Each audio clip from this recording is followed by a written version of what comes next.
How are you? Welcome back to Coffee with Temmi. Get your coffee cup ready? I've got mine here. This has been such a busy day. Ring up and down. Actually, it's been such a busy week. Yeah, it's been such a busy week. So today I'm talking books. Okay. I didn't have enough time to read what I really wanted to, but so I'm going to talk about two books.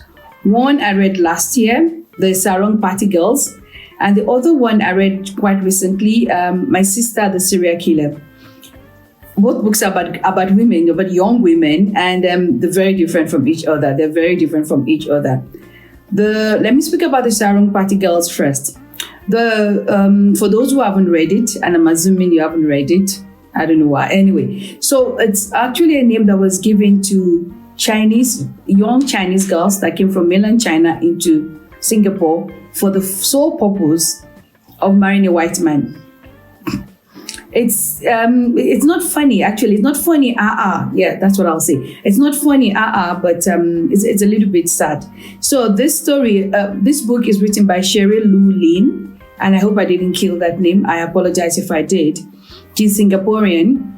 And from what happened afterwards to this particular author, I'm up to believe that it's actually a thing in Singapore, these party girls.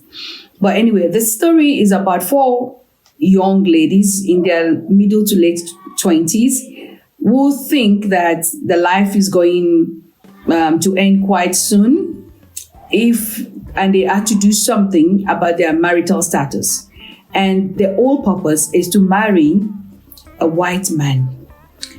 There is an achievement, almost like the highest achievement, if you have a biracial child with a white man. It's written in something called Singlish, a bit like, what we call it now, Pidgin English. It's a bit like Pidgin English. So it's a mixture of English and other stuff. She did not, at the end of the book, define what these words were. But reading in context, you were able to figure out what each one meant, though I couldn't figure out all of them, but it doesn't take away from the book. It's almost a typical poor girl story, but it's funny in some places, but sad. It's pathetic, actually. I thought for your whole life to be just for the pursuit of marrying a white man.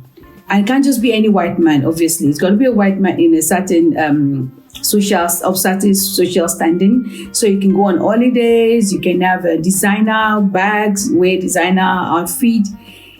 It's just so, it's just so pathetic. That's the only way I can describe it.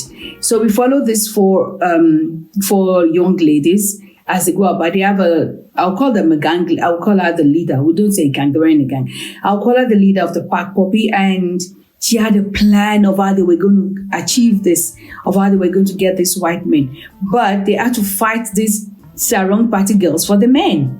See, they had to fight them for the men. And the fight also was because they thought these girls will do, that is the Chinese girl that from the mainland, will do anything sexual that the men want, and they were not going to do that, So they already felt that the fight was not on level grounds. But interesting to read. I like the way it ended. Did they get all what they wanted? Didn't they? But whatever, I like the note on which it ended. Let me put it that way. I like the note on which it ended. I wanted to do yes. But if I say why I felt that way, it will give away the whole story. But please, if you haven't read it, go look for it. Sarong Party Girls. It's not a new book, but I loved it even as much as I felt sorry. At one point, I wanted to cry. Something happened to one of the girls, and I just wanted to cry. And I can understand the aspiration for certain things. And the warped thinking, the illusion, I think it would be, or the assumption that if you get this, then it will take care of everything else. But we do find out in life that that's not always it, isn't it? So this is by a Singaporean, And interesting read. The second one is My Sister, the Serial Killer by Oyinkan Braithwaite. I've heard so much about this book. I've read so much about this book, about the book without reading the book. And for some reason, I didn't want to read it. There was something about the title that just didn't click with me, you know? I thought I might not like it. I thought it might not be well written. There was just something about the book, about the title of the book that put me off. But eventually, because now I said to myself, okay, you need to go and read other books apart from American and British authors and people killing each other. Ends up I'm reading something else also that's someone killing each other. So, as the title said, they're sisters. Well, the title said there's a sister who is a killer, that's Ayola. And the other sister is Korede. There's nothing I'm giving away in that. The title gives it away. Right from the beginning, you find that somebody has been killed. But it's a dysfunctional family. We find out about the father as we go along, even though he's dead, but we find out about him as we go along. We find out about the mother as we read along. There's the sibling rivalry it comes out really, really well. The favored child, in this case, because of her beauty, can do no wrong. You know how it is when you are favored, if a child that is favored in the family. She can do no wrong. And Korede is just an enabler. That's the way I saw her. She's just an enabler. I cannot lie about this. There's just something that didn't click with me with the book. I read it from cover to cover because it's not badly written. If a book is not badly written, I would read it. Once I start it, I just like, for myself, for my brain, I don't know, I've just got to finish it.